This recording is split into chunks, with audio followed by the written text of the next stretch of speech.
बहनचोद आजकल ना सुबह नहीं होती, सीधा दोपहर होता है। और अगर कोई सुबह का भूला शाम को घर आ जाए तो लौड़ा उसे भूला नहीं भुना हुआ कहते हैं।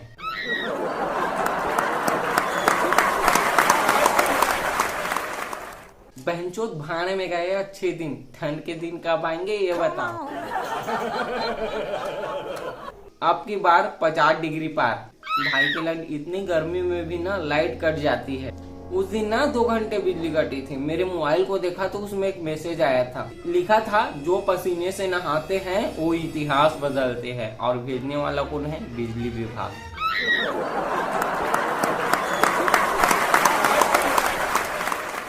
जब लाइट आती है तो मैंने ना सबको बोल रखा है कि कूलर में पानी मैं भरूंगा, और जो मैं बोलता हूँ वो मैं करता हूँ। और बहन जो मैं नहीं बोलता वो भी करना पड़ता है, वरना लौड़ा घर वाले मारने लगते हैं। भाई साल में ना 1 महीने का जेठ आता है तो लौड़ा देवर भी आना चाहिए ना, ये तो भेदभाव हो गया। अच्छा, मुझे जेठ देवर से याद आया, बहनचोद ये रिश्तेदार भी ना गर्मी में आते हैं और मुझे रिश्तेदार वही अच्छे लगते हैं। लौड़ा जो रख ले खा लेना कहने के बजाय नोट सीधा जेब में घुसेड़ देते हैं।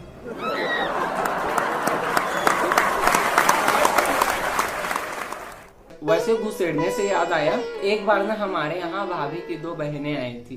बहनचोद दोनों बहुत हॉट थी। मैंने ना कभी सेक्स नहीं किया था तो लौड़ा मुझे सेक्स की ना बहुत तड़प थी। अगर मेरे पास ना सकला का बूम वाली पेंसिल होती तो चूत ही बनाता।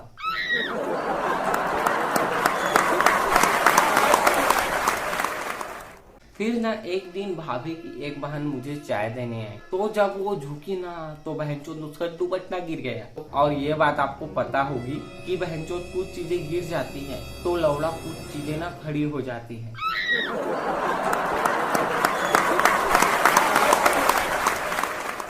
उसका नाम ना निशा था। हम ज्यादा बड़े नहीं थे, खेलने कूदने की उम्र थी। मैंने उसे कहा आओ निशा खेलेंगे, तो वो बोली नहीं आप हमको पेलेंगे। फिर मैंने कहा ये तो प्यार की कसौटी है, तो वो बोली नहीं अभी मेरी चूत बहुत छोटी है। मैंने उसे कहा देख तेरे लिए इस दिल में कितना प्यार भरा है, तो वो बोली नहीं मुझे पता है कि आपका बहुत देर से खड़ा है। फिर मैंने कहा देख ये तेरा हुस्न और निखार देगा, तो वो बोली नहीं ये मेरी चूत और गांड दोनों फाड़ देगा।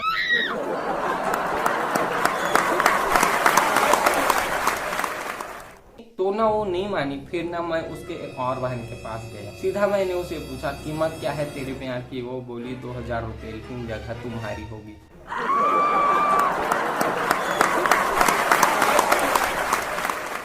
फिर कुछ दिनों बाद ना वो चली गई। फिर पता नहीं मैं उनके बारे में फिर कभी नहीं सोचा, सपने तक में भी नहीं। अच्छा, सपने से एक चीज याद आया, साला पता नहीं बहनचोद वो कौन लोग हैं जिनके सपने में ना हसीनाएं आती है। लौड़ा मेरे सपने में तो मैं कभी मर जाता हूँ, कभी गिर जाता हूँ, कभी कभी तो साला मुझे भूत चुड़ैल उठा के ले जाते हैं।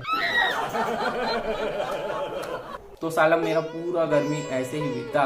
सपने ऐसे डरावने आते थे, हसीनाओं के तो आते ही नहीं थे। फिर बहनचोद मेरा ना स्कूल जाना चालू हो गया। अच्छा, बहनचोद ऐसे नहीं होता कि स्कूल टाइम में हम कभी कभी गलती से दूसरे क्लास में चले जाते हैं, तो बहनचोद ऐसे ही ना मैं एक बार गलती से दूसरे क्लास में चला गया। तो मुझे ऐसा लग रहा था जैसे किसी दूसरे ग्रह में आ गया, और उस क्लास के स्टूडेंट मुझे ऐसे देख रहे थे जैसे कि एलियन आ गया।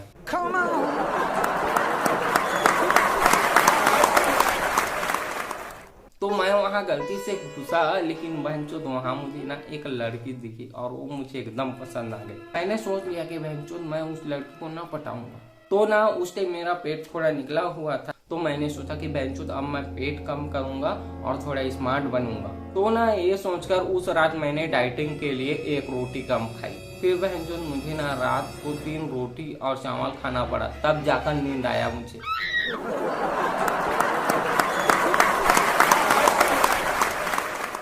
फिर मैंने सोचा पेट अंदर नहीं हो रहा है, क्या करूं, कम से कम शक्ल अच्छी रखता हूं। पर साला शक्ल भी ऐसी, बहन जो कुछ लोगों की शक्ल ऐसे नहीं होती है कि भीड़ में पा दे कोई भी लौड़ा नाम उसी का आता। तो वो बंदा ना मैं था।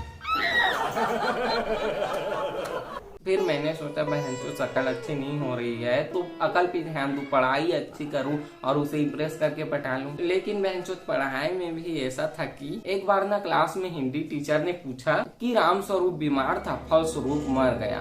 तो इसका अनुवाद करके मतलब बताओ। तो सर को मैं कंफ्यूज होके बोला कि सर बीमार अगर राम स्वरूप था तो फल स्वरूप क्यों मर गया। तो वो टीचर बोले बेटा इसका मतलब ये है कि राम स्वरूप बीमार था परिणाम स्वरूप मर गए। तो मैंने कहा ले बहनचोद अब एक तीसरा मर गया। लौड़ा जो बीमार था वो कभी मर नहीं रहा है, दूसरे लोग मर रहे हैं।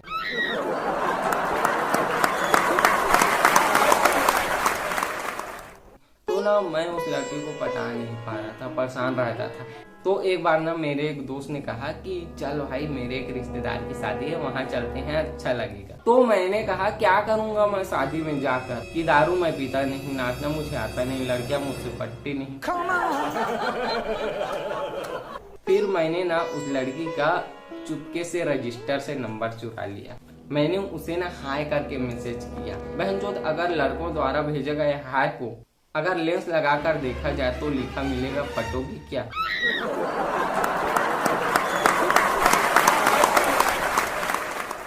फिर उसका रिप्लाई आया और ऐसे भेजते भेजते मैसेज हम दोनों दोस्त बन गए। फिर मैं उसे मैसेज में ना शायरी वायरी लिख लिख के इम्प्रेस कर दिया। फिर बहनचोद वो फिर ना मेरे पीछे भागने लगी। लेकिन बहनचोद मैं उसके पीछे भागा ना तो लोगों ने मुझे कुत्ता बोला, और जब वो मेरे पीछे भागी तो मुझे ही गधा बोले।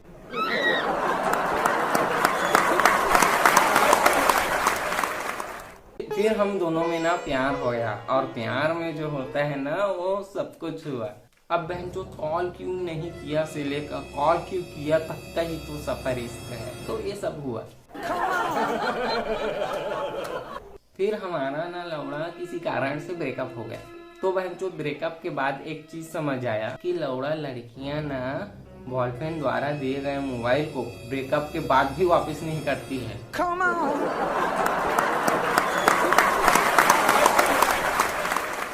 फिर ना मेरा पढ़ाई कंप्लीट हुआ, उसके बाद मैं जॉब करने लगा। तो एक दिन ना ऑफिस में एक लड़की ने मुझसे बोला कि मैं तुम्हें लाइक करती हूँ। तो बहनचोद मैंने भी बोल दिया कि मैं तुम्हें कमेंट भी करता हूँ। तो वो बोली कि लौड़ा तू ना सिंगल ही मरेगा। तो मैंने कहा बहनचोद तू कौन सा विद फैमिली मरेगी।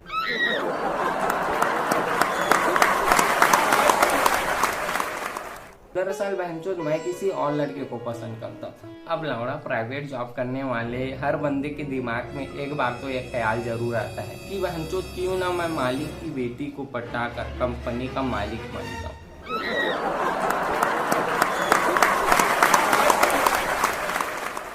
पर बहनचोद लड़कियां ऐसी फालतू थोड़ी प्यार करेगी। देखो लड़कियों आप लोगों को मैं बताता हूँ कि प्यार हमेशा ना शर्मीले इंसान से करना चाहिए। इसकी वजह मैं कल बताऊंगा क्योंकि अभी मुझे बहुत शर्म आ रही है।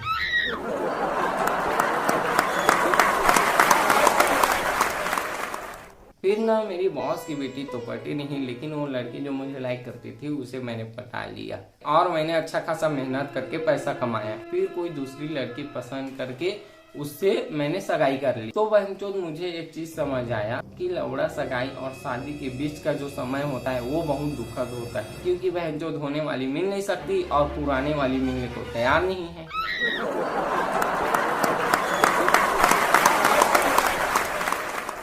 फिर हम दोनों की ना शादी हुई और हम दोनों अच्छे से रहने लगे। फिर ना मैं गर्मी के सीजन में चुनाव के टाइम वोट डालने गया तो वहाँ ना एक पड़ोस की लड़की देखी। फिर मुझे समझ आया कि पुरुष ना बहुत भोले होते हैं। कोई भी लड़की बहनचोद उन्हें प्यार से देख भर ले तो पुरुष ये तक भूल जाते हैं कि घर में एक बीवी और 2 बच्चे भी हैं। वैसे वो मेरी ही गलतफहमी थी, उस लड़की की आंखें ही वैसी थी, उसने मुझे नहीं देखा था। पर ये चीज मुझे नहीं पता था।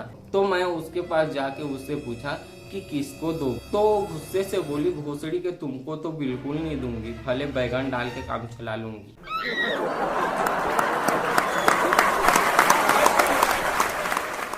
भाई मैंने वोट देने के बारे में पूछा था। फिर उसका जवाब सुन के समझ आया कि मेरी बीवी बेस्ट है। My wife is my strength but other women are my weakness. फिर ना उस लड़की ने वो दोगी वाली बात को मेरी बीवी को बता दिया।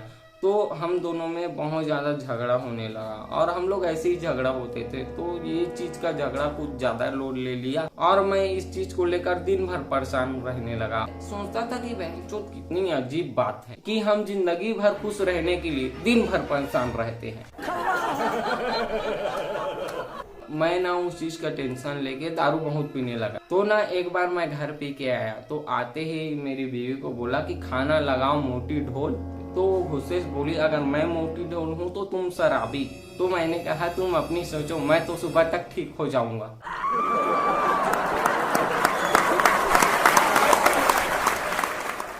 फिर क्या, उसने मुझे ऐसा मारा, अभी तक दर्द हो रहा है।